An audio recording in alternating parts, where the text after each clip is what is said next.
Test, test. Testing, testing.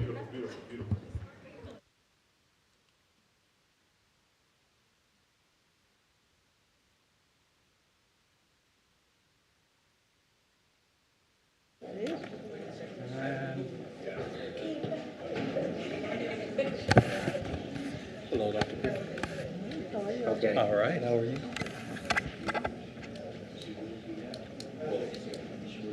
Okay, let's get together. We'll talk about it. I gotta jump in this meeting. Okay, thanks.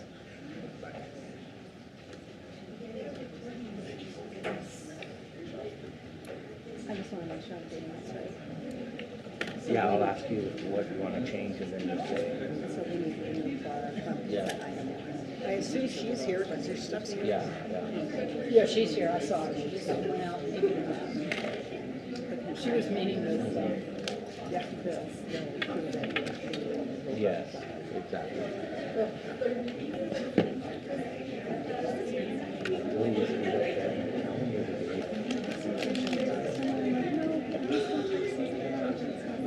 And my calendar's at 10:30, and I thought it was a good idea, and I didn't look at my calendar, and I was like, oh, that's 10 minutes time, I'll do this other stuff, I can meet with people, and then I get in my car, like, 10:35, 10:40, I had to decide.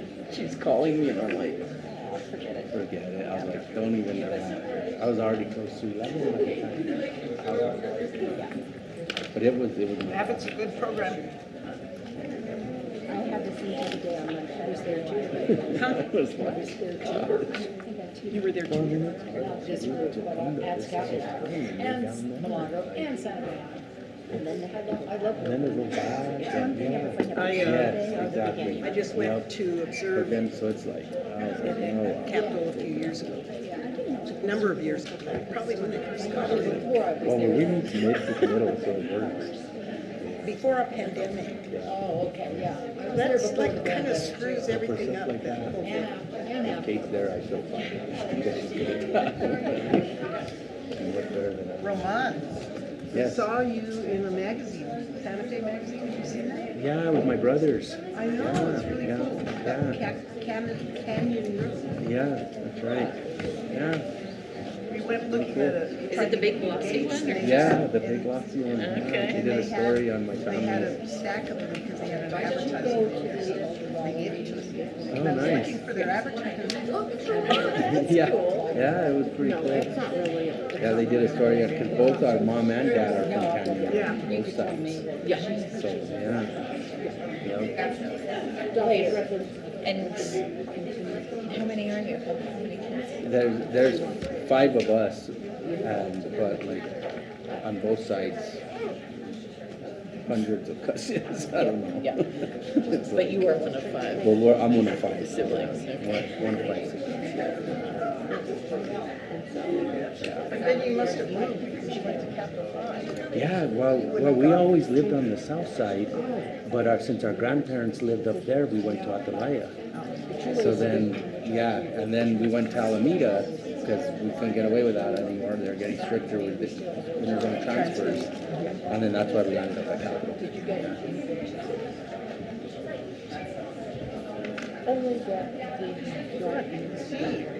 that And there was lights. all right? I think. Are we ready? Why not? Okay. I'd like to call to order the meeting of the Santa Fe Public School Board of Education, September 25th, 2025 at 5:30 p.m.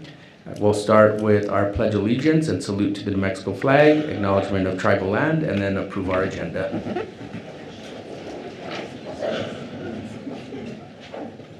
I pledge allegiance to the flag of the United States of America and to the republic for which it stands, one nation, under God, indivisible, with liberty and justice for all. Juro por la bandera de los Estados Unidos de América.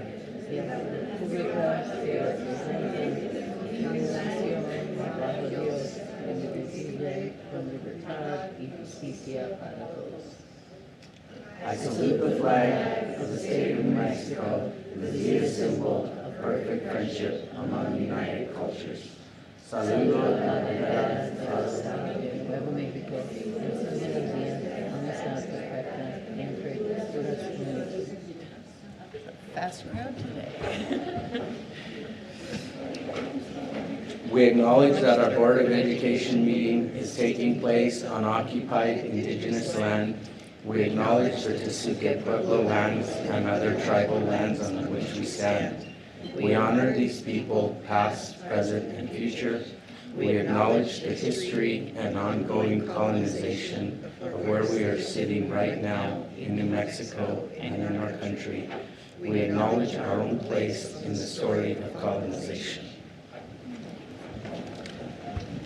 Thank you.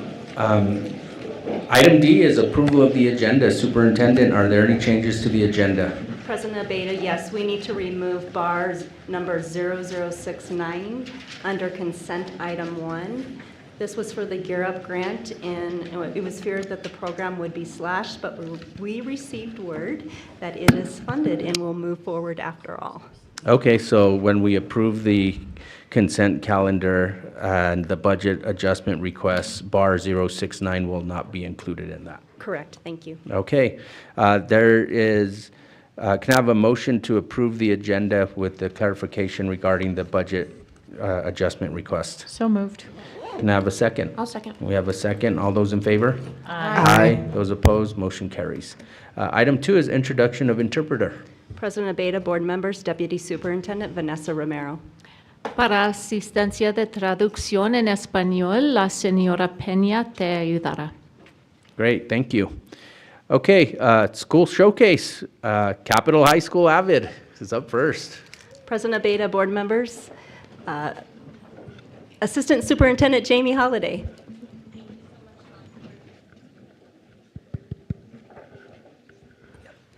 Thank you so much, Dr. Griffin. I am honored to introduce you all to our amazing AVID students. This is not the entire group, just a select group of awesomeness, as well as 2 of our AVID teachers. We have Miss Karen Squires and Mr. Andrew Tarnell. So guys, take it away. Hello, everybody. My name is Ayesha Mio Bias Santos, and I am one of the many representatives of AVID at Capitol High School. I want you all to consider this number, 2.5 million. 2.5 million students have been impacted by AVID in a positive way. This AVID program is so beneficial towards all of us, for college, for success, and for leadership in our schools. We have all been able to learn about ourselves, about who we are, and about our community as AVID students. We have been able to prepare for college and to become successful. We are able to represent the underrepresented here at Santa Fe, New Mexico. We are one of the many students that can become super successful in this world, and we need to make a change of that. Thank you.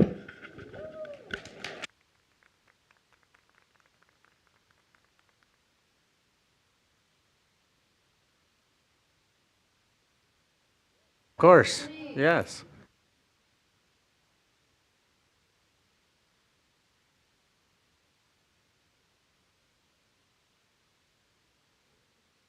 Okay, so if we are wondering how AVID started, in 1980 in California, Southern California, there was a teacher who wanted other students, especially minorities, who didn't have the chance to be able to pursue a harder course level, for example, AP classes. Racist teachers in those areas decided that these classes were apparently too hard for students in these areas, when in reality, it really isn't. We ourselves are just as smart as those who are more privileged than us, and we fully acknowledge that. Through AVID tutorials, we have been able to prove success in all of our classes.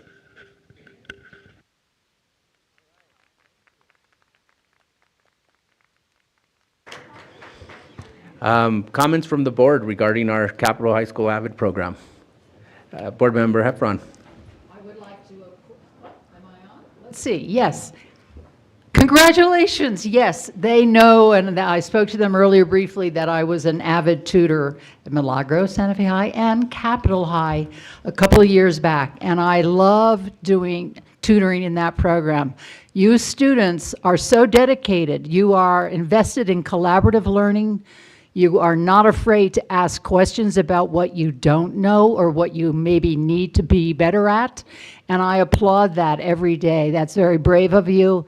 It's very conscious-driven improvement from each individual student and the teachers, of course, and the tutors themselves who come there. So I hope you continue. What grade are you in now, mostly? This is 12th graders? Thank you, a mix of 10 through 12, whoa, 10 through 12. And I hope you stay within the program, and I hope it will only grow more and more, because I do applaud the endeavor to stay ahead of the game. Is only going to be better for you going to college, as you well know, much less a career path. Thank you. Yay. Dr. Gonzalez. President Abeta, Superintendent, members of the board. I had the opportunity to go to Capitol and observe the AVID program, and I was so impressed. And I think it's a great program for kids who may not have all the opportunities that some do, and you're getting everything in those programs, and you're going to be all set for college when you go. So congratulations. Vice President Noble. Thank you. I just want to echo what my fellow board members have said. I know what a powerful program this is and love all of your signs and really appreciate all of you coming to see us. I know that's not easy, and maybe there are other things you need or want to do, but really appreciate you taking the time and for all the work you've put in and will continue to put in, and best wishes in everything you want to achieve. Board Member Bozé. Thank you, President Abeta, Dr. Griffin, members of the board. Thank you for being here. Thank you for those awesome signs. You deserve college, you deserve your dreams, and the future looks really, really bright. Thank you. And I want to express a special thank you, being the representative that represents the South Side and from the South Side and a graduate of Capitol High myself. Thank you.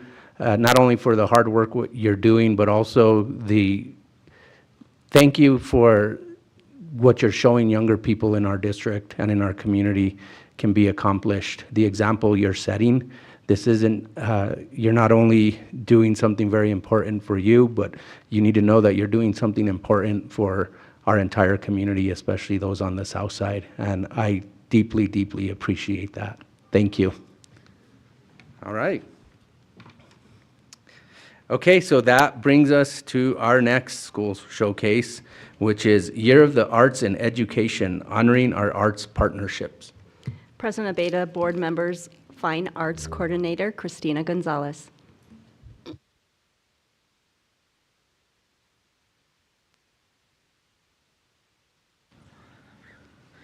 We're going to see if this clicker works here. Board President Abeta, members of the board, Superintendent Dr. Griffin. Last winter, Governor Michelle Lujan Grisham proclaimed the 25-26 academic year as New Mexico Year of the Arts in Education. Why? The whereas language of the proclamation has the easy answers. It speaks to enduring forms of communication, literacy, the economy and workforce, school attendance and graduation rates, and most significantly in New Mexico, culturally responsive education. More recently, there is a growing body of scientific evidence of neuroscience and neuroaesthetics that the arts change the brain, not only in terms of emotional reward and pleasure circuits, but also that active musical training and engagement increases gray matter volume and neuroplasticity, enhancing cognitive functions like working memory and decision-making. I connect this neuroplasticity to new research around uncertainty. Many disciplines, education included, have treated uncertainty, to quote Maggie Jackson, as something to mathematize, to fix, to make go away. But science is beginning to confirm what artists have always known. Uncertainty risk, the possibility of failure, not knowing the answer, not knowing if your message or your musical note or your dance move will land, not knowing, to quote Daniel Pink, can jolt us from intellectual complacency. Uncertainty is where we can experience extreme focus and the magic of wonder simultaneously. It's where anything is possible, a space of infinite possibilities. It's imagination. What might it look like if our educational systems and strategies were designed for our imaginations to reach their fullest potential? What if culture and the arts form the foundation of learning, not an afterthought, not an add-on or an extra? What if the arts were central to our cultural and community wellness, central to the health and vibrancy of our babies, our children, our teens, our young adults, and our elders? Our community partners understand this well. They lead, shape, and foster the public imagination. Very much like our teachers, their work is to engage and inspire others, to light fires of curiosity and wonder. Through museum visits, hands-on workshops, concerts, private lessons, and even direct funding, our partners take seriously the responsibility of serving this community, of serving the students and families in Santa Fe Public Schools. And we must share that responsibility. We must continue to work and play together, to listen deeply to one another, to foster intentional and mutually beneficial relationships. We are surrounded by passionate, gifted, and committed artists, arts organizations, and arts educators across the city, some of whom are sitting here in the audience. Nice to see you all. Working together, we must continue to hold and center the arts as a space of possibility, a space that is the soil, the ground of a transformative educational future. And with your permission, I have copies of the Governor's Proclamation, if I may offer that to you. Thank you.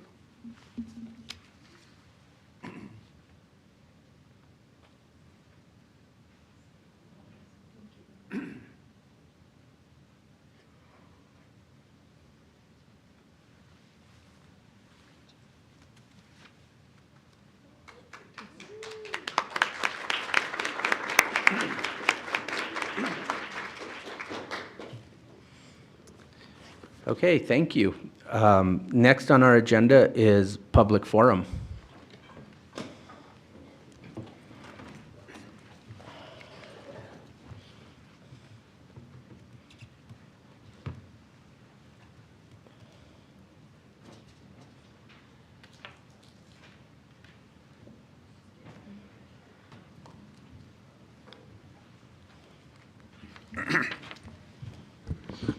President Abeyta, members of the board, Superintendent Dr. Griffin, we have 7 folks to address the board tonight, and also 3 emails as well. I'm going to go over the Santa Fe Public Schools Board of Education Public Forum Ground Rules. Public forum includes online and/or virtual participation as needed, as well as in-person comments when the board holds in-person meetings. Please listen and speak with respect. No uncivil conduct will be permitted. Please do not discuss any specific student who is not your own. No sharing of time. Self-monitor and observe the 3-minute time limit. You will receive a 30-second warning when your time is almost up. Public commentary and dialogue are allowed only during the public forum, not throughout the meeting. Please search for answers on common ground. You may speak on any topic, whether it is on the agenda or not. Your input will be taken into consideration. Please be advised that the board may discuss your issue during the meeting, but by law, the board cannot take action on items that are not on the agenda. Please do not discuss employee matters which may result in disciplinary action. Instead, notify the employee's supervisor, the Human Resources Department, or the superintendent. And with that, I'd like to bring up our first speaker, Lisa Christofferson. There will be a 3-minute time limit as well. Thank you very much, Superintendent Dr. Griffin, President Abeta, school board members. My name is Dr. Lisa Christofferson. I teach middle school math, reading, and ELA for resource classes. We're getting to know each other now every week, every time. I stand you today again asking for help at Nina Otero, and thank you very much again for coming to visit us. Thank you, and for the help that we got, again, setting up the classroom. Ms. Holliday left. She came over, also helped us set up some IEPs. Elvia did as well, so thank you very much for that help. So since you guys have been helping, we got another situation we could use some help with. So we have, in my opinion, one of our classrooms is unsafe.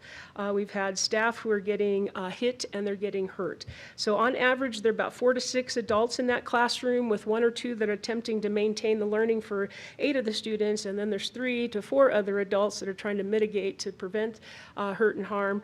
And so what we're asking for, maybe you can help us, 2 things. Safety equipment has been spelled out in the IEP, and for 2 years they've been asking and have not received the safety equipment. A yoga mat was provided. It's kind of thin, but what they really need is just one of those cushion, the foam things that you just put in between, because they're getting hit, punched, head banged, there's kicking, there's spitting, and that's just the bare minimum. So the staff we're concerned about staff and student safety. Our principals are in the room. They are helping. The nurse is in there. Our social worker, when she's on our campus, is in there. We've got a lot of adults helping, but at least that equipment could help mitigate any potential damage. So iPads, electronic tablets are getting thrown around, barely missing the heads of students. So and child picked up a heavy stool, threw it at another kid. A teacher got in between, and that's how that kid did not get hurt. So a teacher's been hurt, has had ongoing injuries, has been to the hospital several different times. So God forbid that a student gets hurt. So in my opinion, it's just the wrong placement. But while we're here, I do urge, one thing you can do is just open up, again, a district could open up a behavior room for students who have these kinds of exceptionalities. We used to have one for that unique population. I believe it's, and that would be you guys funding it. I believe that would be beneficial to those students involved and to help everybody. So it's hard to keep special ed teachers, but it's even harder if we're hurt. So if you could please help us with that, that would go a long way to keeping us safe. Thank you.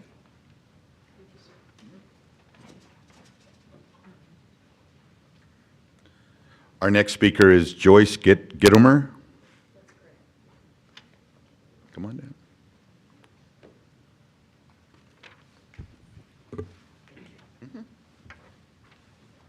Okay, good evening. Thank you for having me. Speaking of special ed teachers, I'm a retired special ed teacher, and so it was very apropos. And I've been retired since 2001. It's the first time I've spoken at a board meeting, but I wanted to speak about E.J. Martinez. I live right over here in the Miraceros area. My daughters went to EJ, loved it, still have lifelong friends, who they went to EJ with. And I'd like to see that school continue. For many, many reasons. When my daughters went there, and it was a while ago, it was a great school, and I assume it still is. And there are different proposals, I guess. My feeling is a bond issue would be good, and fix what needs to be fixed. I think the school just needs to be there. The part of town we're in, Midtown, it's busy. There's a lot going on here. There's government. I think the school needs to be there because there is nothing else like it in this area. So again, my area of expertise is special ed. I taught children with learning disabilities at Kearney and El Dorado. And so I've never spoken about this type of thing before, and I'm glad you're allowing me to speak. But I mean, my feeling is fix what needs to be fixed, but also keep the legacy of E.J. Martinez. I never knew the man. I don't know if he's deceased or alive. Maybe some of you do. And I guess he was a postmaster of Santa Fe. He was a great outdoors person. Keep the school, have more outdoor programs. Have a preschool maybe that specializes in outdoor education for the little ones. There's a lot to be done. It's an important place to have a school. And just keep the school, fix it up. I mean, our house had a roof leak, we fixed it, and there was no bond issue. Of course, it's a private home. We had flooding too because of the ceiling leak. We fixed it, personal funds, but we can have a bond issue here to keep a magnificent, in my opinion, school going. And so I think probably my 3 minutes are up, but I'd like to see a bond issue for EJ and to fix what needs fixing and proceed with the wonderful school that it has been and could be in the future. So thank you for listening. Was that 3 minutes? Yeah. Okay, perfect. Okay, thank you very much. Next up is Garen Spray.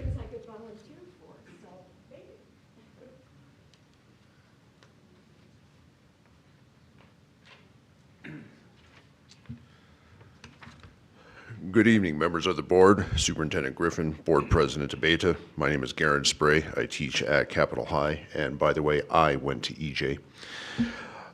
Administrators often tell teachers about the importance of student-teacher relationships and how good relationships foster trust, learning, and prevent many discipline problems.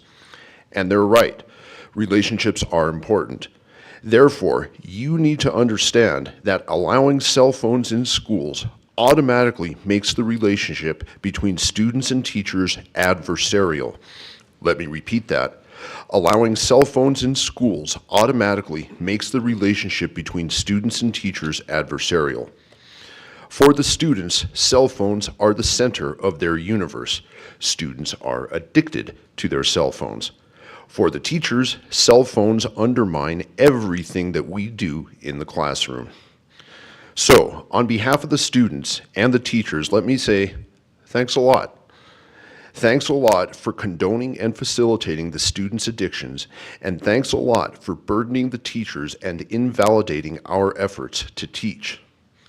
Let me share a story to illustrate my point. Some weeks ago, I had to remind a student again that cell phones and earbuds are not allowed in my classroom and to please put them away. In response, this kid told me to shut up and called me names that I can't repeat here. I called security, who took him to the dean of students' office. Next, I had to write up a disciplinary referral. Then I had to contact the parents. And then I had to write up more paperwork documenting that I had contacted the parents. Meanwhile, I was having to ignore other students' needs, and I wasn't grading and I wasn't planning. Security, the dean of students, the assistant principal, and the parents all had to get involved. All of this for one phone. No wonder that teachers give up the fight. No wonder that our middle schools and high schools have devolved into cellular cesspools. So the question is, do you care? This district does not show evidence that it cares. This district will not do the one thing that will immediately improve school for everyone involved. But this district will waste the time of thousands of students, parents, and teachers with standards-based grading. Do the right thing and ban cell phones. No more delay, no more excuses. Ban cell phones. Thank you.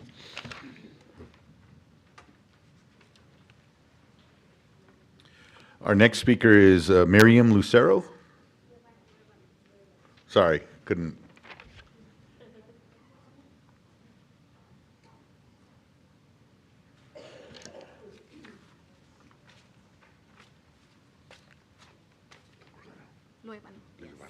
Thank you. Hello. Thank you, board. My name is Miriam Luevano. I'm part from the Air Care. And I have around 10 years to working with families to make leaders in our community. I am a teacher, the early childhood education, but right now I'm working with my community in the South Side. I was an immigrant, and my kiddos, they go to the public school also. I live in the South Side, and my first language is Espanol. The big percent in the Santa Fe Public School, it's immigrant families. Between those families, we can find very good teachers with titles, but these teachers have the very big barriers to come to apply for the Santa Fe Public School. Like example, Mexican teachers, Central American teachers, because it's a lot of papers, a lot of requirements, a lot of things that they need to do. Please don't put them more barriers. We have very good person to want to support our kiddos in sports. No like coaches, it's these persons come to the community, but this person needs also access to the gyms in the schools, green areas, probably also the cafeterias to do this the trainings or also the games in the winter. But other barrier, it's hard to access to these places in the public schools. Our families stay a lot fair. Our kiddos have a lot fair. Why? Because ICE. These kiddos sometimes say, I'm scared because I don't know if my mom or my dad coming to pick me up. Who's coming to pick me up? Because we don't have papers. We don't have the security system for family immigrants in the school. Please, we need to do the plan. We need to work in this. And also, right here, I have some parents, some community partners, also teachers and persons to come in to support us. I have a lot of mothers to come in also to have the statement in Spanish.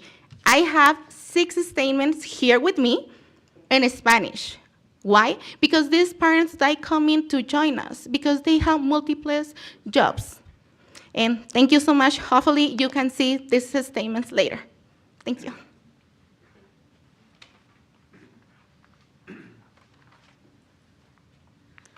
Our next speaker is Denise Rodriguez.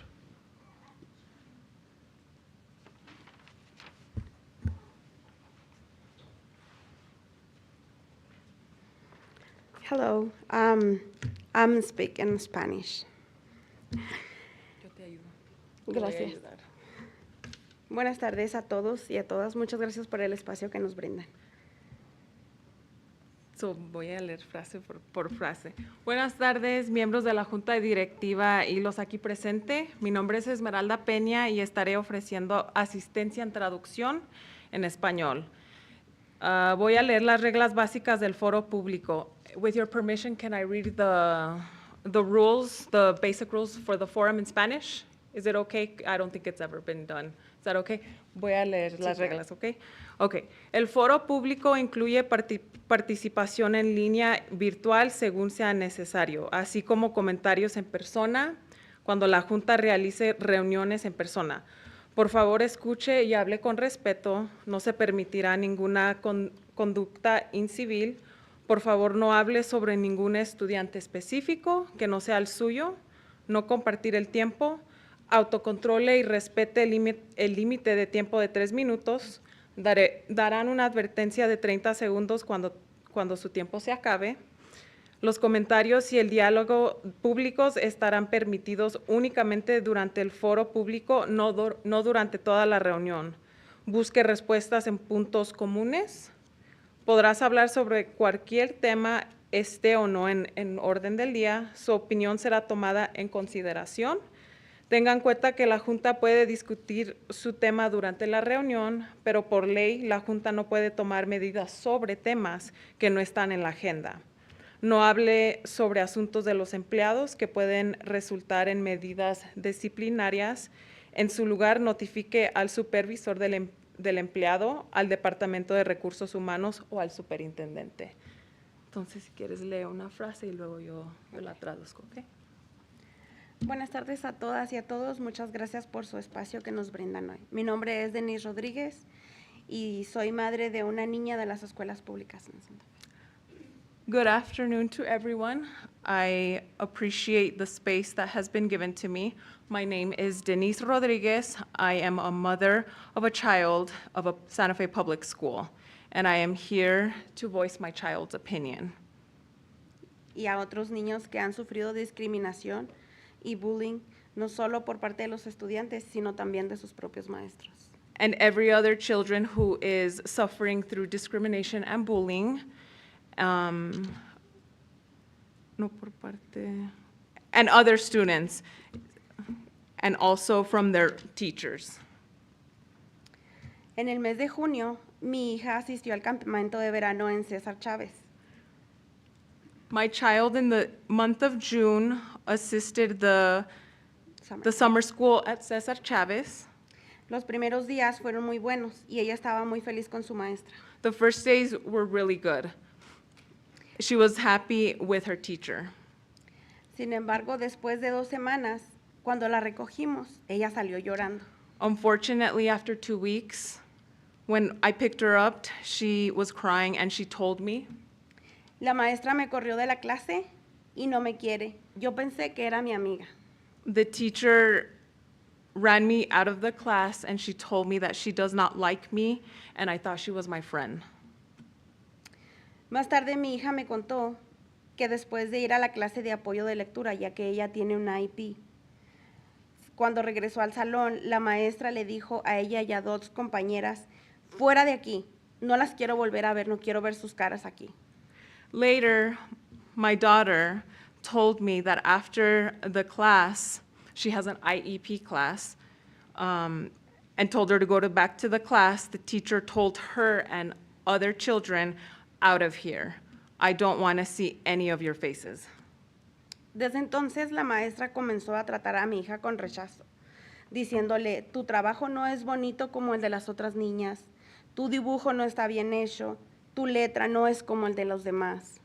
Ever since then, the teacher had started treating her bad and telling her, your work is not nice like other students.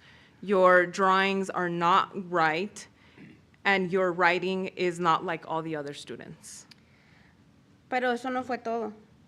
Hizo comentarios de su cuerpo como, tú no deberías de comer galletas porque estás gorda. No comas burritos porque te vas a poner más gordita. Tú deberías comer pura ensalada para bajar de peso. Additionally, she made comments about her body. You should not be eating crackers because you're big-figured. You should not be eating burritos because you're also going to get bigger. You should be eating salads so that you lose weight. Quiero aclarar que los problemas de peso de mi hija son un efecto secundario de un medicamento que ella toma para la ansiedad y la depresión. I want to clear that the reasons why she has problems with her weight is because she needs to take medication for anxiety and depression. Cuando hablé con la directora de César Chávez, su respuesta fue, a veces los niños malinterpretan los comentarios de los maestros respecto a sus trabajos y respecto a su cuerpo, dijo que hablaría con la maestra. When I spoke with the director, the response was, sometimes children misunderstand comments from the teachers about their work. And I respect the and I respect the comments about her body. I will speak with the individual. Mi hija también compartió lo sucedido con el maestro de apoyo, quien llamó a una consejera de las escuelas públicas. Y cuando la consejera habló con mi hija, le dijo, quizás malinterpretaste los comentarios de la maestra. y ella nunca más volvió a hablar con mi hija. My daughter also mentioned that she spoke to the counselor of SFPS, and the response was, you probably misunderstood what the teacher was saying. And Y después ella ya no regresó. after that, that was it. Nothing else happened. Mi hija llegó a hablar de suicidio y aún así la consejera insistió en que ella estaba malinterpretando las cosas. My daughter has spoken about suicide, and even then, the counselor insisted that she misunderstood. Afortunadamente, la consejera en la escuela Salazar ha hecho un buen trabajo y gracias a ella mi hija está recibiendo la ayuda que necesita. Fortunately, the counselor at Salazar has been doing her work, and thanks to that, my daughter has been receiving the help that she needs. Para empezar esta situación, mi hija compartió que la maestra les decía que a ella no le podían hacer nada porque su esposo es abogado. To start with the situation, my daughter mentioned that in various occasions, they can't do anything to me because my husband is a lawyer. Esto demuestra un sentimiento de impunidad que no debería de existir en nuestras escuelas. This demonstrates a form of sentiment of, ¿cómo decir impunidad? Of,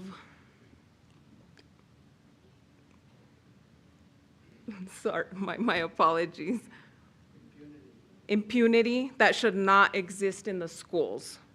Hoy estoy aquí para pedirles con respeto, pero con firmeza, que se investiguen a fondo estas situaciones, se capaciten a maestros y a personal en tema de salud mental, discriminación y acoso escolar, y que se garantice que cada niño en Santa Fe pueda asistir seguro, respetado y valorado en su escuela.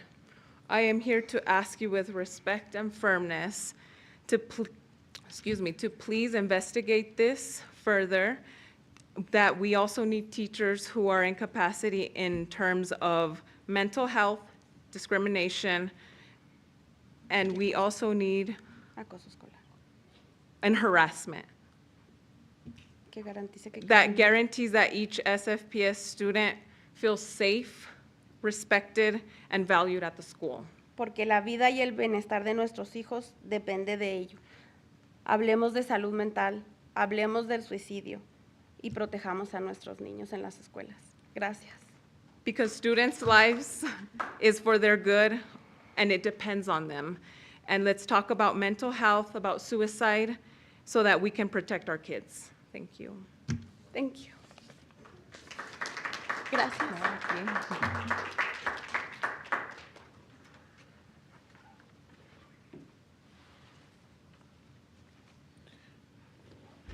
Our next speaker is Maribela Colindres. Thank you.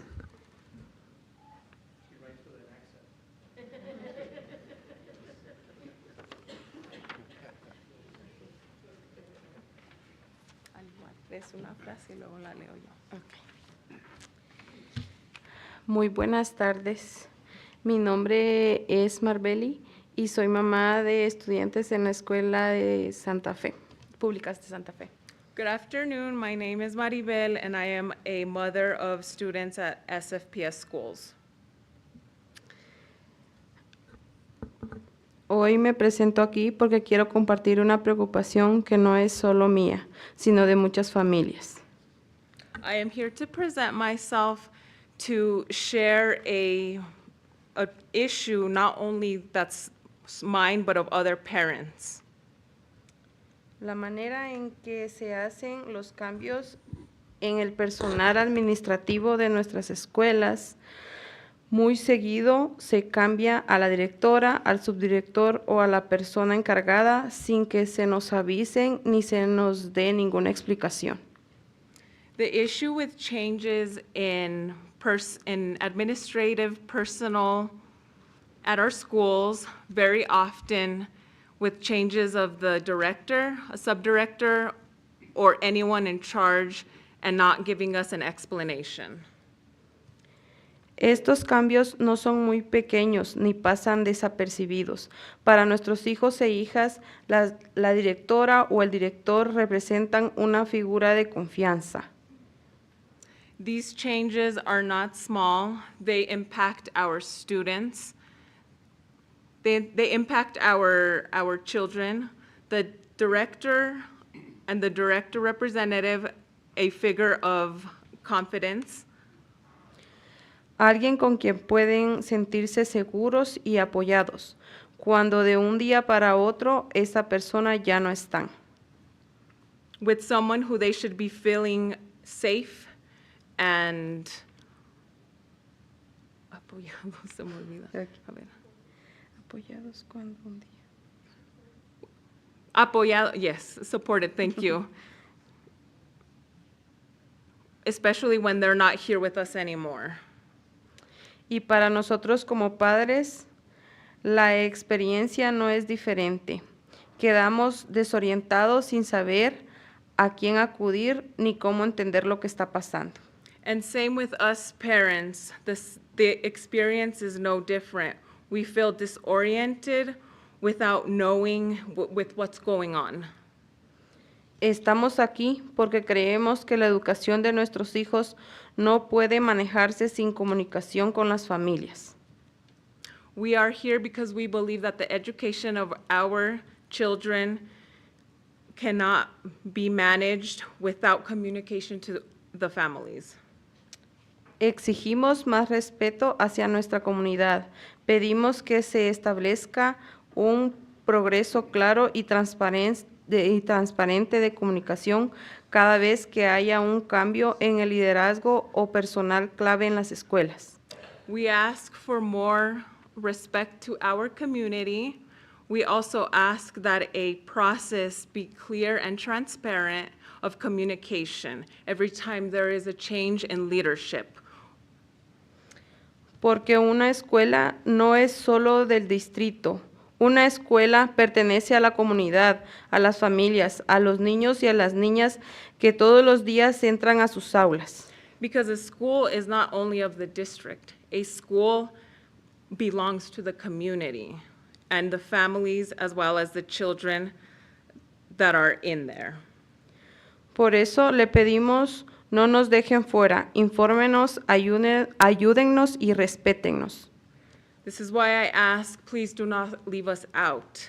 Include us, inform us, and respect us. Solo quiero agregar de que en la escuela de mi hijo pasó un incidente I just want to add that there was an incident at my child's school donde un compañerito de él lleva un cuchillo a la escuela where a student at the school takes a knife to school.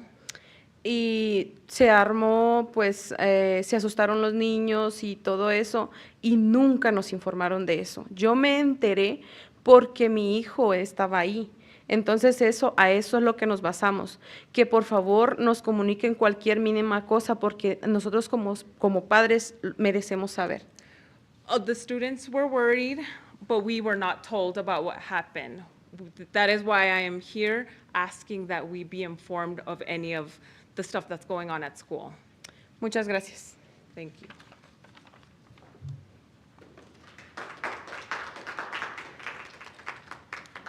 Our next speaker is Miguel Acosta.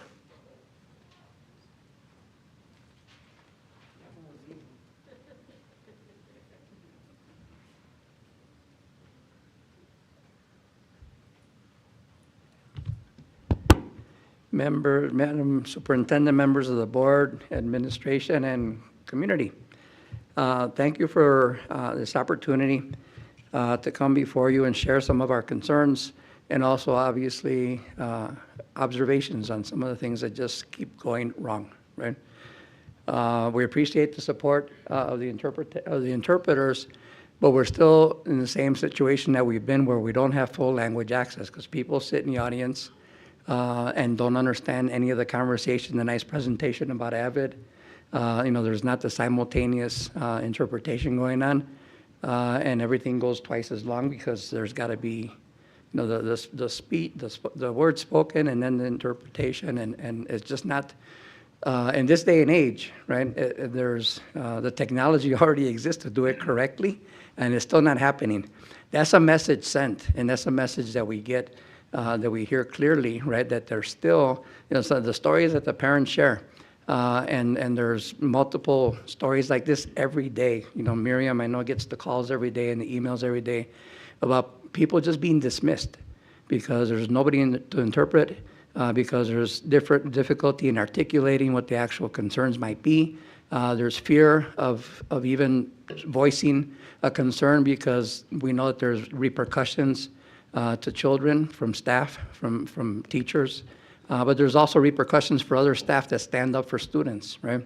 And it happens too much with our population. It happens too much with our community, and it just has to stop, right? It just has to stop. These little micro type aggressions are the ones that facilitate Trump and his fascist regime to be able to do what they're doing, because people got used to people not complaining, not pushing back, not saying I have a right to not be stepped on, right? That's what has allowed for this broader kind of oppression to develop. We still don't have any kind of equitable access or representation. I know all of you on the board, and I know all of you care for our families, but you don't share their experiences. Your administration doesn't share their experiences. Your committees don't share their experiences. People make decisions in the absence of lived experience, right? And that has to stop. That's what's leading to a lot of decisions that seem to be good decisions, but end up having negative impacts. And I need to finish this, please, right? So give me the time to finish. We've been waiting 18 years, for example, 18 years to get gyms retrofitted to have soccer. There was promises 18 years ago. Finally, it's in your bond that we're still not sure if we're going to support. We still might say that because our community that generates the largest proportion of income for the district, our students, because they're low income, because they're bilingual, because of all these things that they need, they generate the largest proportion of your budget, and they get the least service across the board, right? They get the least qualified teachers, the least experienced teachers. We have more classrooms that are being led by EAs, God bless their souls for taking on the job, right, than Northside schools. I can guarantee you that. Right? I can guarantee you that, and we've seen the history, right? When a Northside school says, please don't close us, what do? You give them more resources. When our schools are saying, where's our teachers? It's like tough, right? This is what we got, so live with it.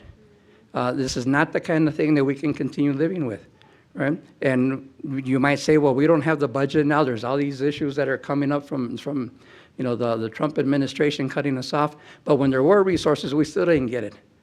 Right? So resources and budgets are not an excuse. You all now have to step up, and you had a meeting the other day about safety. The biggest safety issue right now in our schools for our community is ICE and mental health concerns. And we have teachers that are punishing kids, taking away their recess, right, and keeping them locked up in the classroom when they're because of their behavior, and their behavior is because of the stress and the mental health issues that this society right now is generating. Not having the budget right now is not an excuse. Now is the time to move forward and get the city, the county, the businesses, the corporations that rely not just on our families as workers, but on our students as future workers. They need to put up their fair share. We need to be able to provide for every single student and family in Santa Fe, and every community and neighborhood in Santa Fe, the way they need to be able to have the quality of life and the quality of instruction, the quality of support that anybody else has in Santa Fe. And that you're the closest government entity to our families. Your systems touch them every day. If you don't do this, then who? And if you don't do this now, then when? We don't need, obviously, a response tonight, and we don't need you to come back with a plan for us. We need you to work with us.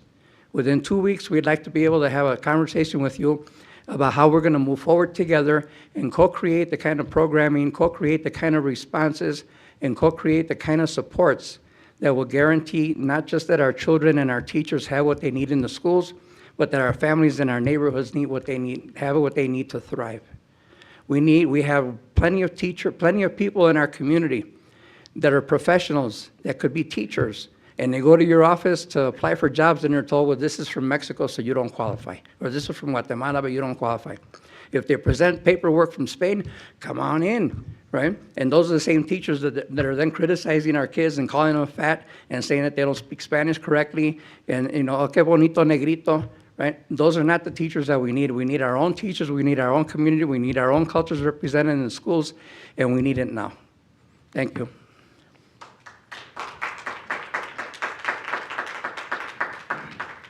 And our last in-person speaker is Cynthia Paxton.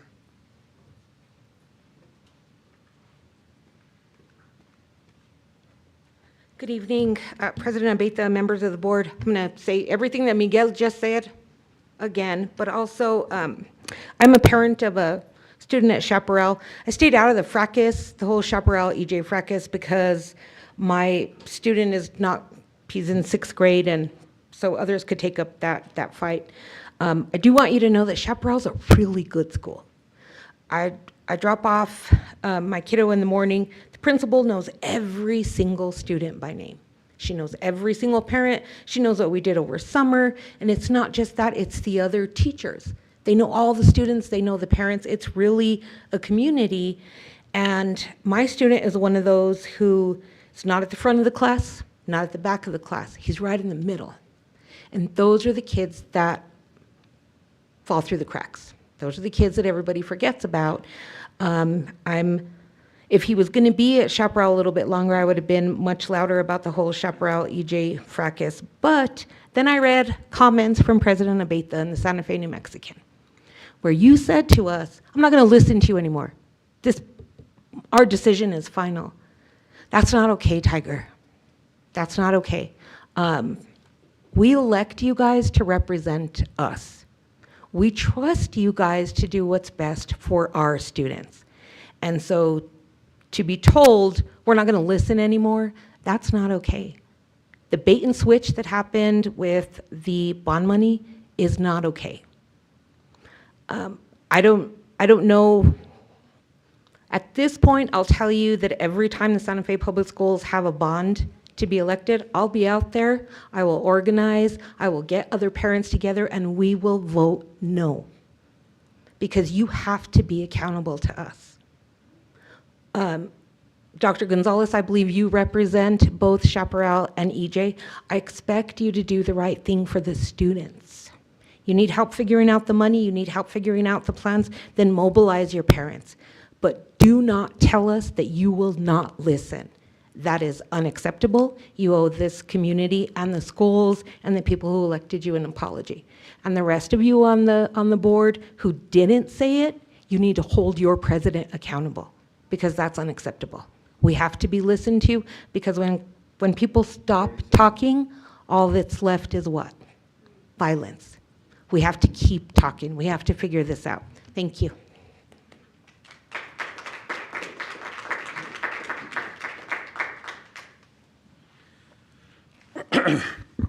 Okay, we have 3 emails. First one is from Reagan Tuttle. I wanted to report that it feels disappointing to have received a raise and then be told we'd be charged for the insurance hike. For some of us, that's nearly half of the raise. When you're working on solutions for teacher retention, take these insurance costs into consideration. Everything is more expensive: gas, groceries, rent. We lost our special ed teacher last year in the middle of the year because she could get better benefits elsewhere. She went to the LA labs to be a teacher of new hires for policy and procedure. A group of us also discussed yesterday the fact that you have 2 separate schools in one building with very low student numbers, yet you keep both staff and admin on payroll. Is this the best interest of our district in managing our money? I realize these are hard conversations to have, but we need to look at the big picture. I do love working with students, building relationships and making a difference in the world. I also need to pay bills. We all do. Respectfully, Reagan Tuttle, El Dorado Community School. Next up, Kimberly Will. Hello, my name is Kimberly Will, and I am a mom to a wonderful 5th grader at E.J. Martinez Elementary School. Last week, at a meeting that I watched on your YouTube channel, I was made aware of the fact that the board will not reconsider their vote for a new building for E.J. Martinez. So today, I'm asking that if it's not possible to build a new, nice, safe building for E.J. Martinez, that you start planning to build a big school for E.J., Chaparral, and Nava Elementary schools. It has become abundantly clear that we are in this situation because of the lack of maintenance that has been done on Midtown schools throughout the years. And all three of the schools I mentioned above are approaching levels that will not be able to house children and teachers on a long-term basis. President Abeyta, I understand that your loyalty is to the Southside schools, as that is your district. But please remember that because of the fast growth on the south side of Santa Fe, the majority of your schools, well overcrowded, are newer than the rest of the schools in town. To those of you whose loyalty lies with the downtown schools, it seems as though those schools have been well maintained and seem to be in good shape as well. I'm fighting for Midtown schools because it doesn't seem like anyone on the board is fighting that fight for us. Please, please make a plan for these three schools. Well, we have two schools that are still standing that would be able to hold these children and faculty members while a safe space is built for them. Please keep in mind that we're the first in the country to offer universal child care. Maybe the new building can be a child care center that feeds into the elementary schools. Please don't forget about those of us that work at the hospital or at the state and city. Don't forget families need Midtown options. Please reconsider the allocation of funds for the new administration building and put Midtown Elementary School students first.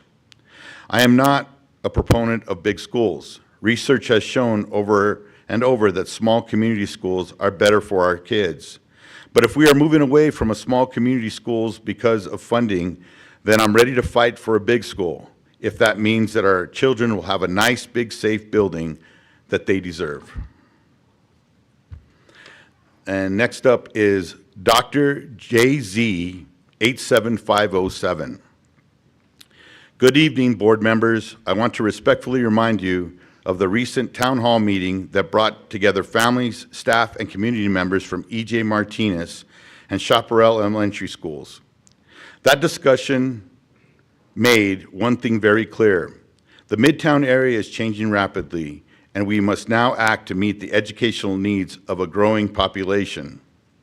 As more housing developments come online in Midtown, we're expecting a significant increase in young families and school-aged children. The community's consensus at the town hall was strong. We need a new, modern, consolidated school that can serve our Midtown families with equity, quality, and long-term sustainability. This isn't just a facilities issue. It's a matter of honoring our commitment to educational opportunity and neighborhood stability. Both EJ and Chaparral have proud histories, but their current buildings are aging and not equipped to support the scale and scope of what's coming. A new school in Midtown is not a luxury, it is a priority response. You've heard directly from families. Now we ask that you show leadership by keeping this project at the forefront of planning and budgeting. Our children, our educators, and our community deserve a school that reflects the future we are building together. Thank you for your time and your service. And that concludes public forum. Okay, thank you. The next item on our agenda is union update. Is there anybody here from the union? Yes, okay.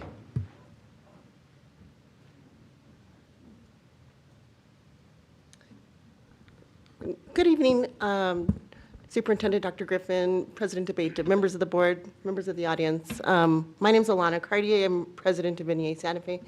We don't have a lot to update as of right now. It's just been kind of a busy start of the school year. One thing that we have accomplished is in conjunction with the district is we have created a new leadership secretarial team to do trainings and provide support for all of the secretaries of the district, because as we all know, they're the first face that is seen when you walk into a school. They balance and juggle and manage everything. So that is one of the positive things that we have accomplished so far. There are a lot of things in the works right now. And the only other thing I'm going to report is we are having an open happy hour. Everybody is welcome to attend on October 3rd at the 2nd Street Tap Room. So I hope to see some of you all there, and that is all I have to report as of right now. Thank you. Okay, board announcements and follow-up. Anything from the board? Vice President Noble. Thank you, President Abeyta. I just wanted to update the board. Board member Heffron and I were present for the Community Safety Forum that the superintendent put together at Santa Fe High that took place on Tuesday. Was it Tuesday? On Tuesday evening. And I want to thank the superintendent for incredibly good content. The reporting emphasized some of the controversy and that sort of thing, but ultimately there was really good content. And the whole team that was there in terms of how communications work, in terms of how safety work, in terms of the See Something, Say Something app, and really focusing on community safety. There was a very touching moment that was shared by the Deputy Chief of Police about his own kids having a shelter-in-place moment when he didn't know and couldn't push his colleagues for information about what was going on in his children's school, but sort of emphasizing that in those moments when there's work to be done, patience is really important. And, you know, there's lots of ideas about how to get this information out there, but I really feel strongly we do have to have these conversations. We do need to listen to our community and work together, because it's very clear that community intelligence and community response is what will keep us safe. So I just wanted to thank the superintendent and the team for there was sign language interpretation, there was simultaneous translation for Spanish language speakers as well. So it was accessible, it was well done. The wellness and the focus on student mental well-being was my favorite part, because it's really important. Not only do we need to address the immediate issues of violence and the potential, keeping kids safe, but truly addressing the mental well-being that is impacting our students, both from threats of violence. We heard about ICE and other fears tonight, and really all of it was applicable there in terms of how we support our students. And I just think this is really important. It wasn't super well attended, and it's a busy time. Lots of things are coming at families. I get it, and I do hope that we continue to work on getting the message out, getting the content out, because it's really important to our community, our families, and we really have to do this together. So again, Superintendent, thank you. Also, just to address one issue of the public comment, just because it comes up again and again and again. But Superintendent, we have policies that recess can't be taken away. And somehow it always gets forgotten, and it ends up being a punitive thing. I don't know where and how and what that's happening, but it does come up every so often, and it's been very important to the board throughout time that kids do get recess, they get that time to play and blow off steam, and of course the evidence is that they are then better equipped to come back into the classroom and learn. That's all. Thank you, President Abeyta. Board Member Heffron. Thank you, Superintendent Griffin, President Abeyta, and board members. Over the last couple of weeks since we last met, I've been able to attend a couple events, which I am so proud that I did, and learn more about our community every day. I would like to thank Nava Elementary School for hosting the Guatemala celebration, which I did attend. I think Earth Care was one of the big sponsors of that program, and it has been done again a second time in the last couple of years. I look forward to the next one. Watching the little girls from Guatemala in their native dress run across the floor is a joy to be had. I definitely almost get teary-eyed. So thank you, Principal Justin Hunter. I would also like to thank, once again, the secretary, Sherry Wagner, over at NAVA, who was there that evening and was able to make sure I also got to meet and talk to others. Once again, another one, I got to go last week to Nye Early Childhood Center to the DOT Parade, and while I was there, I was given another wonderful welcome by his secretary. Thank you, NEA, for recognizing that. This was Sammy, and unfortunately, we are going to lose Sammy, I think, effective Friday, that she is moving on to a business world as opposed to being secretary at Nye. She was fantastic and has been, and I want to salute her. The principal there, Brittany Griffith, was terrific in welcoming me as I walked around to Nye and could learn where the updates are right now. And I would like to also thank the teacher there, Tammy Gorman, who escorted me all around the school, including to her own classroom. It's no wonder when you go there that you now realize we have 100+ students on the waiting list for age 3, and we have 100+ on the waiting list for age 4, the 2 ages that are addressed at that center. Another thing I would like to thank is, dun, dun, dun, here we have Santa Fe High School's engineering program, which is a pathway which I'm familiar with, have worked with as a tutor with them for years. And yes, this could be yours, yes, for the right donation, yes. I wanted to thank them because I know the engineering pathway has been also having issues this year as we have given total support to that program, and yet we're still fighting to make sure students can attend the various classes that Esther teaches. She is teaching now over 100 students in the engineering pathway, grades 9 through 12. Unfortunately, only 4 of her students now are seniors. However, I want to encourage that we keep supporting that program as well.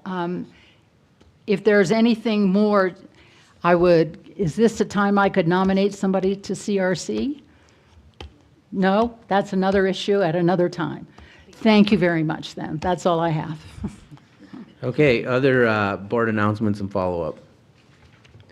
Okay, superintendent announcements and follow-ups. Thank you, President Abeyta, board members. Huge congratulations to Alyssa Maestas for being nominated and selected as one of the Hispanic Chamber of Commerce 40 under 40. I was just at Salazar today and very, very impressed with her leadership, so congratulations. Welcome to Ken Stowe, our new Chief of Staff, and also to Richard Halford, our Chief Financial Officer. I'm excited to have both of these exceptional professionals added to our team, so welcome.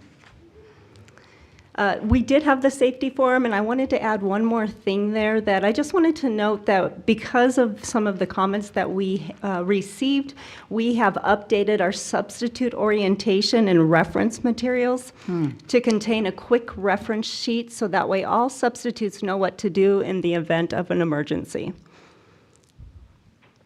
Our Office of Family and Community Engagement invites all students and families to a district movie night. It's this Friday, tomorrow, at El Camino Real Academy. Doors open at 5:30, and we will be showing Minecraft. So join us for a fun evening together. I'm going on tour, just as you heard. Our first of 4 listening and learning forums begin this Monday, September 29th at 5:30 at Nina Otero Community School. I'll be joined by our leadership team to hear from students, staff, and families. The forum is open to all surrounding school communities with childcare, interpreters, and a hybrid option online. We hope you join us and share your hopes and dreams for Santa Fe Public Schools. And finally, we will be kicking off our GO bond and mill levy campaign with our community partner breakfast on October 7th. This is a wonderful opportunity to come together, share information, and build support for our schools just in time for the start of early voting. Thank you. Okay. We are on to our action items. The first under our action item is consent items 1 through 6. Are there any items that we need clarification on that are under consent? Can I have a motion to approve the consent items? I move approval of the consent items with the exception of bar 069 on number 1. I'll second. We have a motion, we have a second. Any further discussion? All those in favor, say aye. Aye. Those opposed, motion carries. Okay, item B is reallocation of 2021 general obligation bond funds.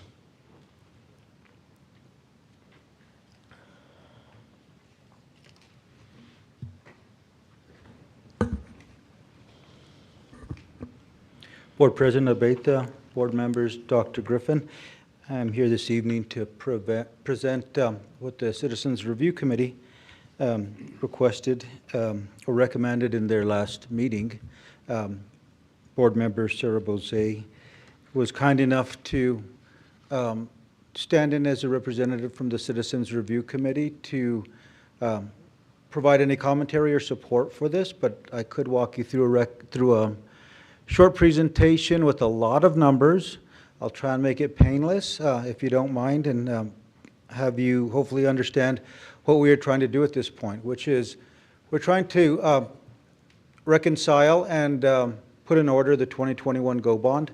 We have some projects that finished under budget, a lot of them, and we have some that were over budget. So we want to be able to manage that, but we will need your approval in order to do that.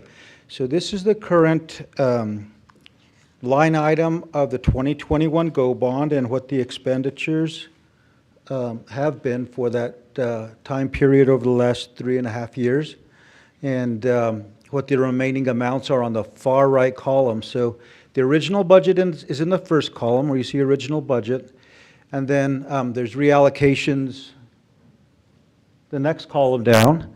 Those are reallocations that were presented to the board and approved. And then the budget after the reallocations, expenditures, and then what the available balance is at this time, so on the far right. So if you go to the next slide, or I guess I can do that. Yep. Oh, you got it?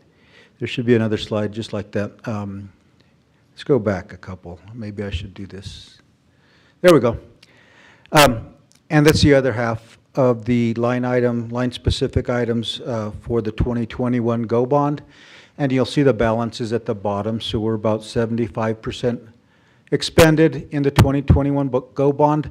There's going to be a large expenditure that's going to come from Mandela because we've only paid for about half of that project. The other half is pending because we have a construction manager at risk and they're getting bids for the other half of that, approximately $30 million for the project. So I think we've have about 16 or 18 million that we've already spent on the project. So you'll see that come down pretty significantly once that happens, and we'll be at a much smaller percentage. Any questions on the current budget and its current status? Thank you. So these are the projects that came in under budget. There's a comments on the right that explain why they came in under budget and the amounts that they're under budget. And let's see, I don't know if I should go through them, but we have 6 or 7 projects there that, thank you, Richard, this helps because I've gotten to the point where I cannot see that anymore. Thank you so much. Yeah, the electrical upgrades for the reasons given appear that we would be able to reallocate some of that funding because we'll not expend that by the end of the GO bond project. And then the Sweeney Athletic Field was completed. We had a funding source that kind of swept that up, mill levy funding, before we could capture it. ATC fencing and the remainder of those came in under budget, and almost $4 million under budget, so that's a pretty hefty amount, and I really applaud our project managers for keeping those on budget.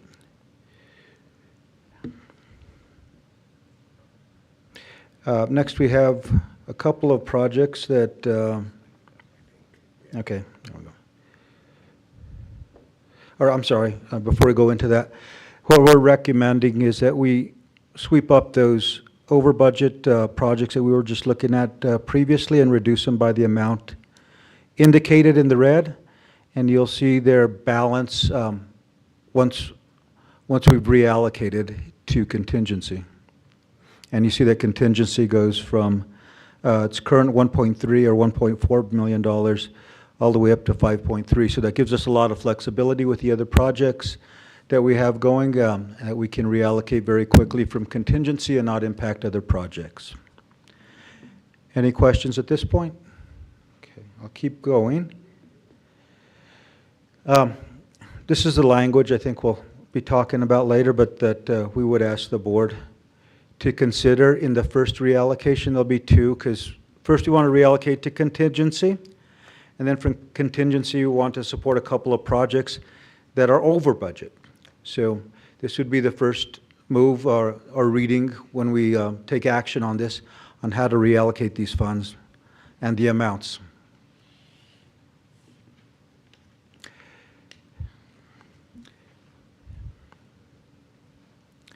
The projects requiring additional funding are there in front of you, and the amounts.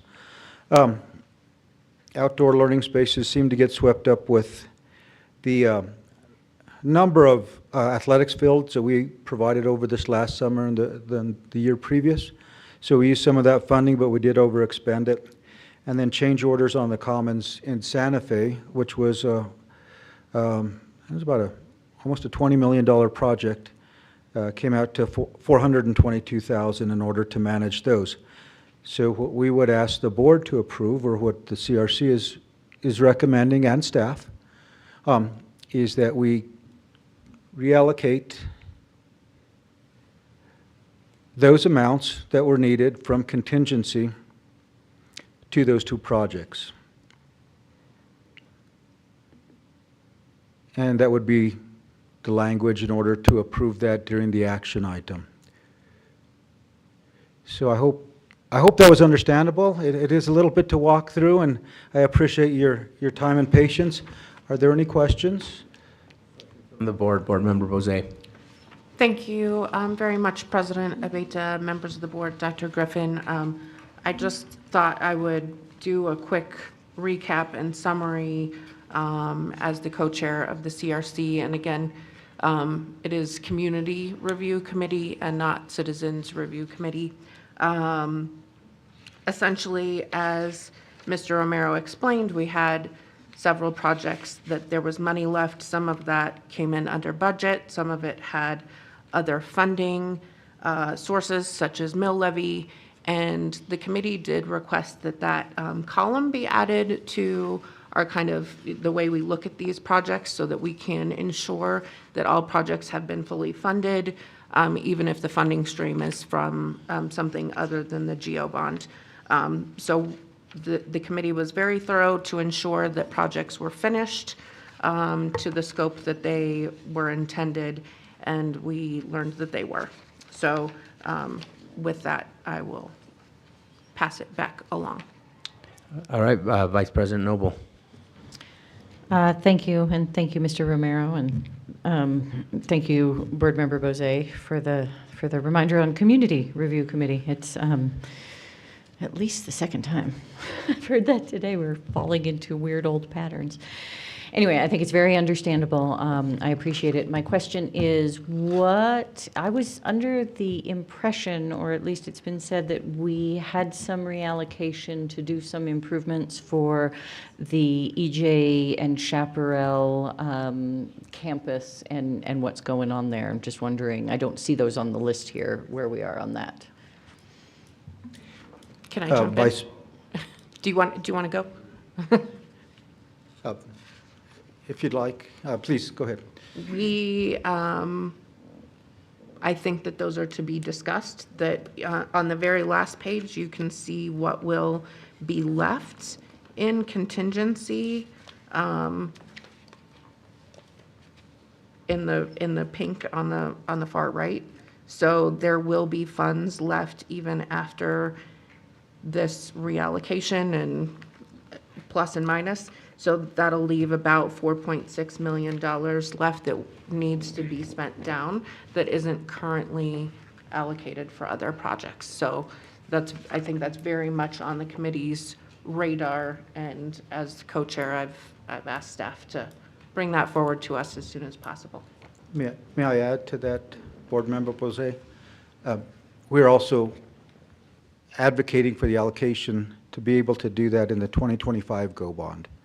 So within that and so anyway, and my apologies for referring to the Citizens Review Committee. I'm dating myself. That's how I started out, and my apologies. It is the Community Review Committee. Thank you. Thank you very much. I appreciate that. And I, fully support what is in there in the 2025 GO bond. I guess, and the board hasn't taken action on this, but to voice my personal opinion, given what we've heard from the school communities, I think it would be a great reallocation, and that we need to do that. So I hope the committee can bring us a recommendation soon. Thank you.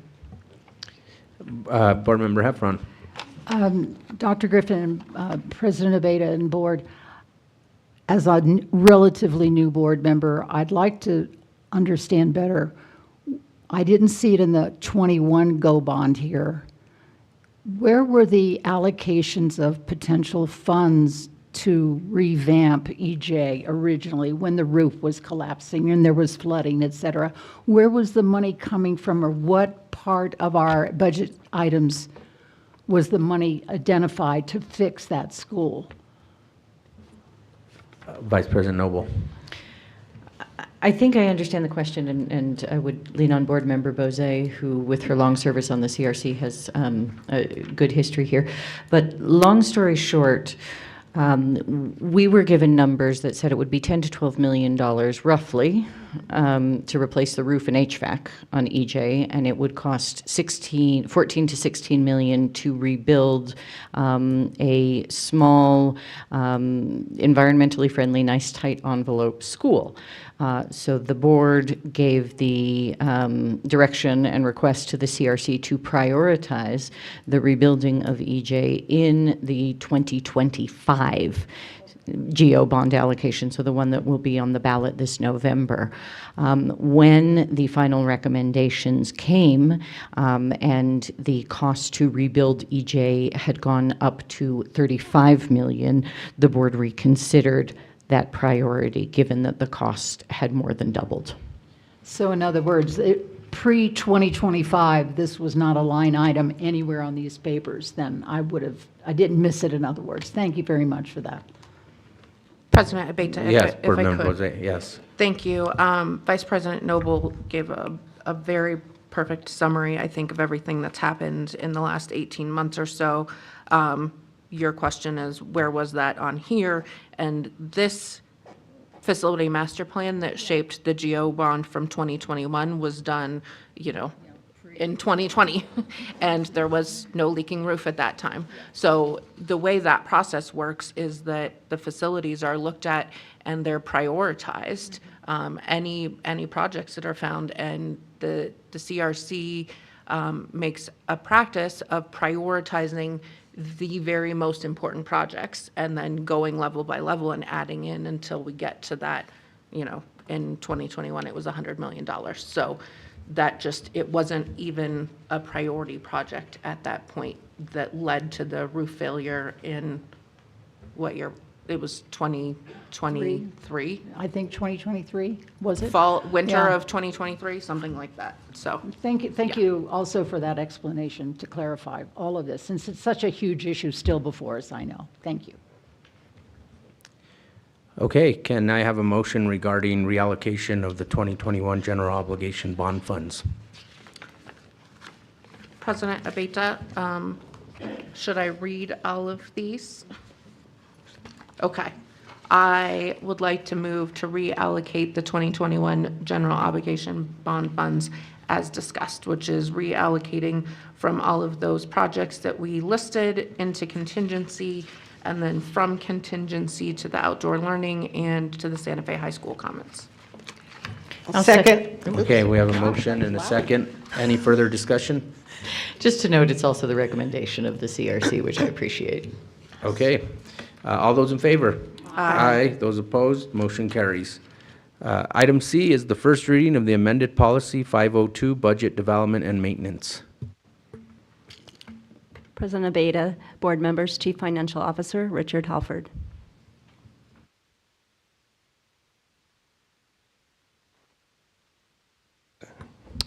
All right, Board President Abeyta, members of the board, Superintendent Dr. Griffin.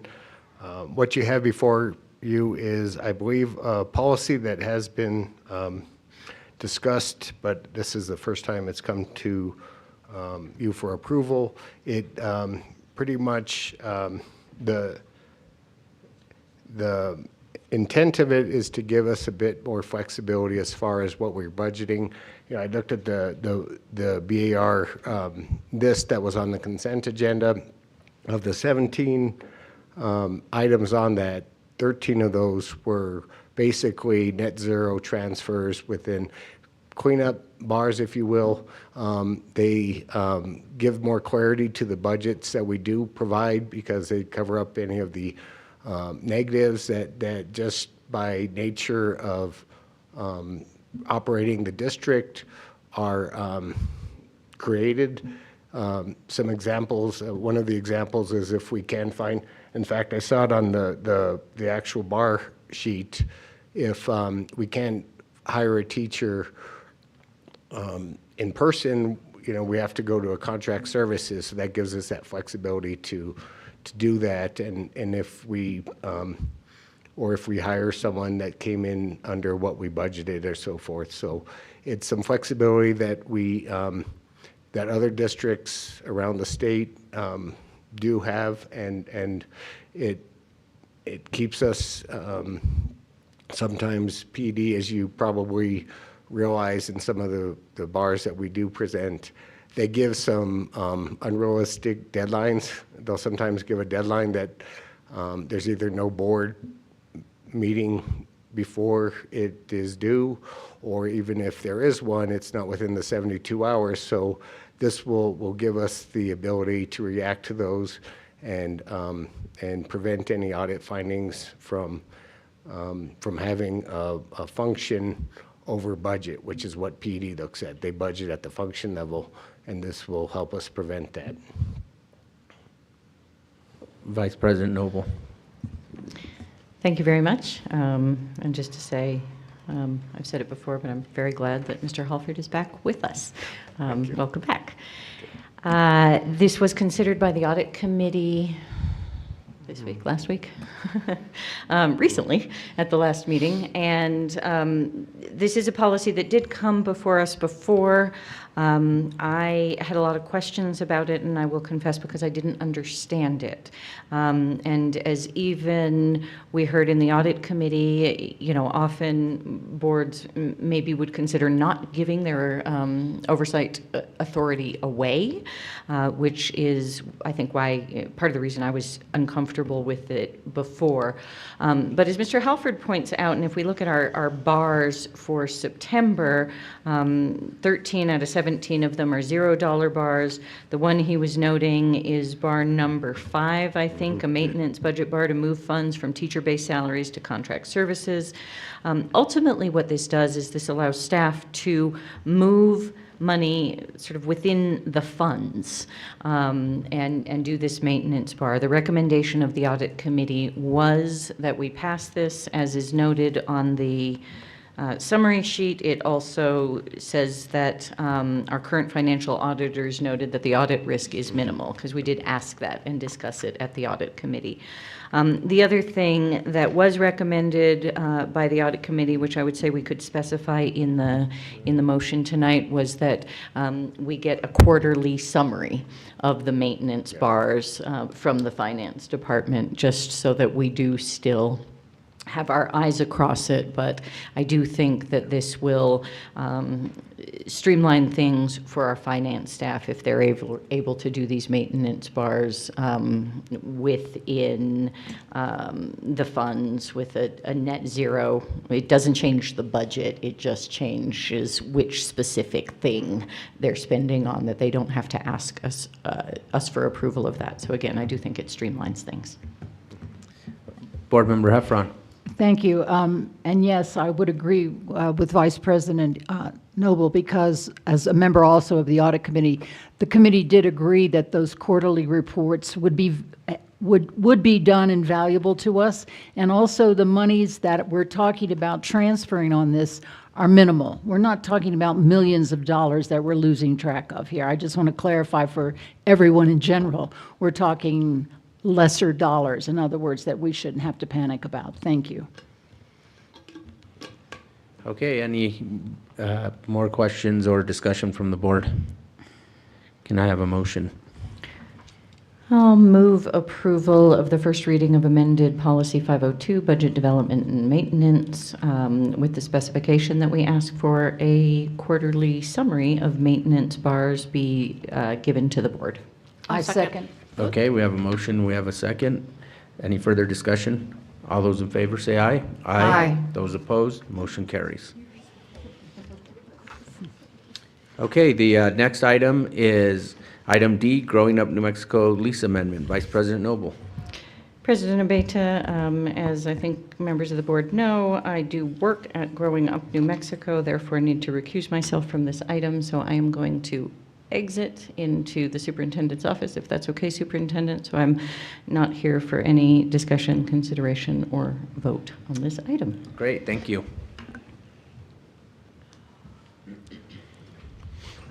Good afternoon, Board President Abeyta, board members, and before you tonight we have an amendment, the second amendment to the ground lease for Growing Up New Mexico. The board entered into a lease agreement with, at that time it was United Way of Santa Fe County back in 2016 for the Connie building, a site that the Santa Fe Public Schools owned at the time. Since then, United Way of Santa Fe County changed to Growing Up New Mexico, and Growing Up New Mexico purchased the building. We own the land, and so before you tonight is an amendment to that lease to allow for the continuation of the agreement between the board and between Growing Up New Mexico. The terms of the lease kind of mirror the terms that we have with NDI, another nonprofit that provides services to our kids within the community. And I guess within the first lease agreement, United Way or Growing Up New Mexico has the ability to purchase the land if they can get enough money to do so. And this lease agreement will allow them to do the same thing. It also allows them to enter into a longer agreement so that they have some more certainty in which to, to operate their nonprofit. And so if you have any questions, please, I'll take all the questions. Okay, questions from the board? Can I have a motion? President Abeyta, I move approval of the Growing Up New Mexico lease amendment as discussed. I second. Okay, we have a motion, we have a second. Any further discussion? All those in favor? Aye. Those opposed, motion carries. Thank you, board. Thank you.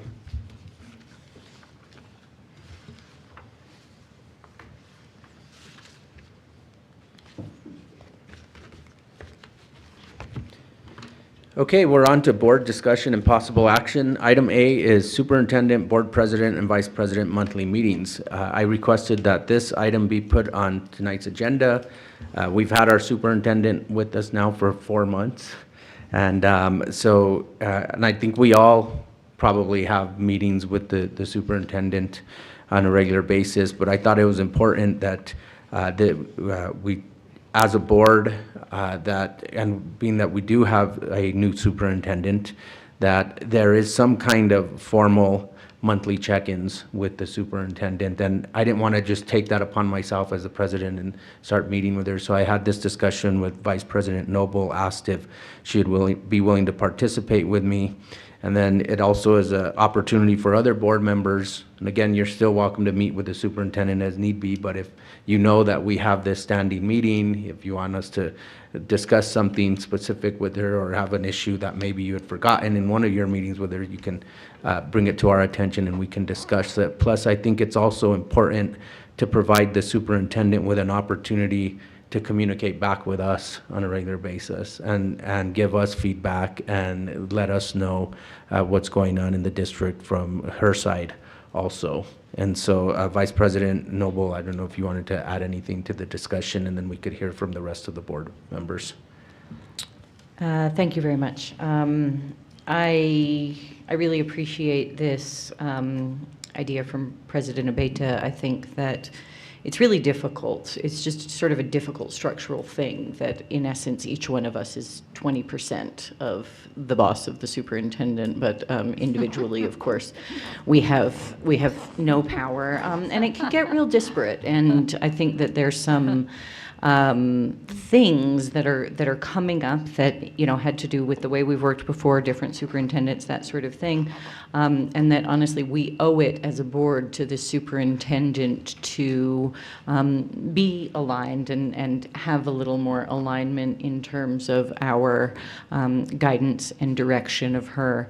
And I really do appreciate President Abeyta, who is a seasoned manager, and I feel like I'm learning a lot from him in the rigor of management. You need structures, not just direction. You need habits and to build muscle memory, not just to say I want things done. And you know, this I think brings that. I do think there are a couple of things that we'll have to work through a little bit as a board, as a team. I think that actually that the simplest way is to send the superintendent items that, you know, you're thinking about for us to discuss, and she can sort of bring that up with us, and that we may want to use our agendas to discuss some of these items, you know, and figure out a way to have these discussions, because of course that's the only way we can do it in executive session. I also just want to caution that if and when we do that sort of thing, we absolutely cannot ever get into evaluating the superintendent in public. And I say that because once upon a time, with a different superintendent, things got weird. And we had a whole thing about that. So it's a little bit complicated, but ultimately I think, again, it's a good idea in a way that we can support our one employee in her new job that we all, I know, really want her to be successful in. So, thanks. Yes, Dr. Gonzalez. Sit back here. Board President Abeyta, Superintendent Griffin, members of the board.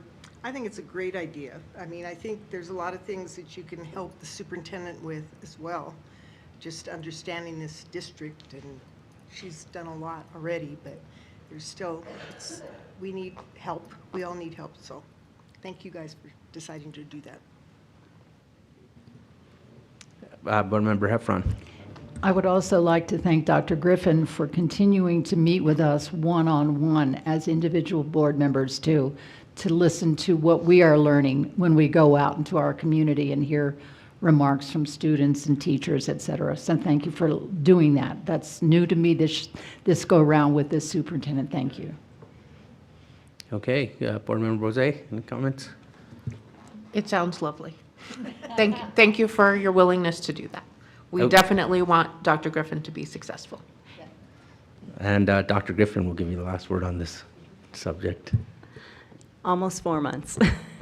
Thank you, President Abeyta, board members. I'm really appreciative of this opportunity to learn and also to help guide the district together as a team. So thank you. Okay, the next item is our Partners in Education adoption of bylaws. Yes, Dr. Gonzalez. Well, we looked at the bylaws and changed them. Before I served on that committee, I was ex officio, and the superintendent would meet there as well, but we never got to vote. So the changes were that they added another board member, so there's 2 board members, and the superintendent, and we are all voting members now. And the superintendent, at the beginning of each fiscal year, will give her ideas of what she wants us to focus on as far as fundraising. I think that's So we all get to vote, you're setting the stage for what we're going to do with our fundraising, and I think that's it. And we met with Joshua, and we met with a lawyer on the board, so both people looked at it and made changes, and, we voted on it in the PI meeting. Yes, and I'd like to thank Vice President Noble for her patience with me on this issue. We had been talking about a foundation for the board from there. She's like, well, we've got a foundation for the board. We just, but as I started digging into it and learning about it and talking to Vice President Noble and PI, we do have a foundation. And I think these changes to these bylaws is what really we needed to do so that we could be more effective, and what we heard from the board at my first PI education meeting was that that's what they want also. So I think these changes are going to make for a stronger foundation for the foundation that's going to ultimately benefit the school district. So thank you, Vice President Noble. Noble. Thank you. So the PI board voted on the changes already? That's correct. Do we need to add another board member to, or are you filling We that did. role? He's- Oh, he's- okay. We been did added that and he's officially approved. at the last meeting. Great. Yeah. So it's all done. Well, it's wonderful, and thank you. I appreciate, and I do think this is great changes, and thank you, Dr. Gonzalez, for all your work on this. I know it's been, Took a lot longer than I thought. but we do have a foundation to support our school district, and hopefully we can make it bigger and better and more effective. Board Member Bozay. Thank you, President Abeyta, members of the board, Dr. Griffin. I also would like to thank Dr. Gonzalez. We've been talking about this, and I know she's been working on it for a long, long time. I am especially pleased that it will, there's a lot of inequity around fundraising across different schools in the district, and I really welcome the opportunity to sort of level the playing field, but with leveraging the new foundation. Thank you. Okay, so we need a motion to approve the bylaws. So moved. Is there a second? And we have a second. Any further discussion? All those in favor say aye. Aye. Those opposed, motion carries. Okay, so advanced planning, we have a CRC. President Abeyta. Yes. I'm sorry, Board I Member just Bozay, had a sorry. couple, Oh, I'm a couple sorry, little that's things right. that We weren't still on have- the agenda that I was Yes. hoping I could talk about briefly. Absolutely. I would like to review with maybe another board member, maybe Vice President Noble, if she'd be willing to do it. I have some ideas and suggestions around our Board Policy 118, committees of the board, and specifically around the work of the CRC. I feel comfortable doing it on my own, but I know that she worked on this policy. Specifically, I would like to call out on page 3 of that policy, talks about the facility master plan and the process where that begins with the CRC between 15 and 6 months prior to each general obligation bond election. We're following our policy. I would like to make sure that in the future, we aren't finalizing or accepting or making changes to the FMP over the summer months. I would just like to look at adjusting that schedule so that if we have changes that are going to impact school communities, we're doing that during the school year so that we can engage with the community in a thoughtful way. Okay, other items under board discussion and possible action? Yes, I do have Yes, one Board more. Member Bozay. I would appreciate it, and if there are other board members that are in agreement, to have the superintendent look into supporting immigrant teachers regarding licensure pathways and to bring some recommendations back to the board. Great. Board Member Heffron. Is this the time when I can nominate someone for the CRC? What we'll do is we'll put it on the next agenda now that you have somebody to nominate. Okay, so I have to wait 2 more weeks for this person who's eager to join? Unfortunately, yes, we've got to have a item on the agenda. Thank you. Okay, other items. Vice President Noble, did you have anything? I was just going to say, Board Member Bose, I'd be happy to work with you on that. And I know you paid close attention when we did it last time. And also to say, I guess just to Board Member Heffron, of course, your person can attend the CRC. They will not be a voting member, but we can't take action on an item not listed on the agenda. Okay, any other board discussion and possible action? Okay, then let's move on to advanced planning. We do have a CRC meeting on October 1st at 6 p.m. We have a board meeting scheduled for October 9th. Potentially another CRC meeting on October 15th. Maybe, and then audit committee on October 16th. Yes, Dr. Gonzalez. I'm just wondering, excuse me, President Abeyta, I'm wondering, you know, PI wasn't listed on here before because they said it was separate, but now that it's going to be a foundation for the district. And there's board members on that Yes, committee. it ought to be put on here. Yes, we can, if we can add that to our agenda, that'd be great. Thank you. Okay. All right, is there anything else under advanced planning? If not, then we are adjourned. Thank you.